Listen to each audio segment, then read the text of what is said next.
નમસ્કાર વિદ્યાર્થી મિત્રો, વિદ્યાર્થી જંકશન યુટ્યુબ ચેનલમાં આપનું હાર્દિક સ્વાગત છે। આજે આપણે ધોરણ 6 ના વિજ્ઞાન વિષયના પ્રથમ પ્રકરણ આહારના ઘટકો વિશે જાણકારી મેળવીશું। આપણે સૌપ્રથમ જાણીશું કે આહાર એટલે શું। આહાર એ એવો ખોરાક છે જેને આપણે ઉર્જા અને વૃદ્ધિ માટે લઈએ છીએ। સ્વસ્થ અને તંદુરસ્ત રહેવા માટે સમતુલ્ય આહાર જરૂરી છે। આપણે ભોજનમાં રોટલી, રીંગણનું શાક, દાળ ભાત, આ ઉપરાંત ઇડલી સંભાર, માછલી ભાત કે અથાણું થેપલા જેવી વિવિધ વાનગી હોઈ શકે છે। હવે આપણે પાઠ્યપુસ્તકમાં આપેલા કોષ્ટક 1.1 જેની અંદર વિવિધ પ્રદેશો રાજ્યોના કેટલાક સામાન્ય ભોજન વિશેની જાણકારી મેળવીશું। અહીં સૌપ્રથમ જે રાજ્યની વાત કરેલી છે તે છે પંજાબ રાજ્ય। પંજાબ રાજ્યમાં લેવામાં આવતી અનાજની વાનગીમાં મકાઈનો રોટલો છે। દાળની વાનગીમાં રાજમા કે વાલના બીજનો ઉપયોગ કરવામાં આવે છે।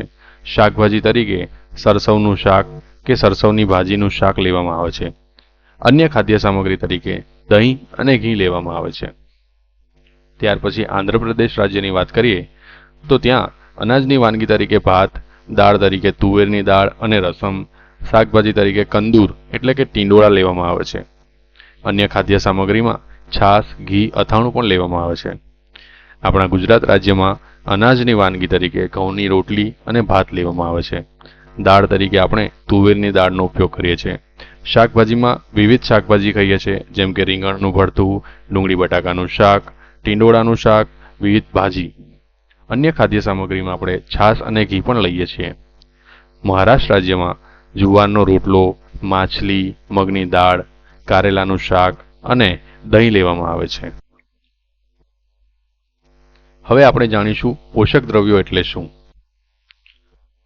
શરીરના શારીરિક અને માનસિક વિકાસ માટે આહારમાં રહેલા જરૂરી ઘટકોને પોષક દ્રવ્યો કહે છે। પોષક દ્રવ્યોને પોષક તત્વો તરીકે પણ ઓળખવામાં આવે છે। હવે આપણે જાણીશું મુખ્ય પોષક દ્રવ્યો કયા કયા છે। પ્રથમ જે છે તે છે કાર્બોદિત, પછી છે પ્રોટીન, પછી ચરબી, વિટામિન અને ખનિજ ક્ષાર। આ પાંચે પાંચ પોષક દ્રવ્યોને મુખ્ય પોષક દ્રવ્યો કહેવામાં આવે છે। આના સિવાય અન્ય પોષક દ્રવ્યો તરીકે પાચક રેસા અને પાણી હોય છે। હવે આગળની માહિતી આપણે નેક્સ્ટ વિડીયોમાં મેળવીશું। Thank you.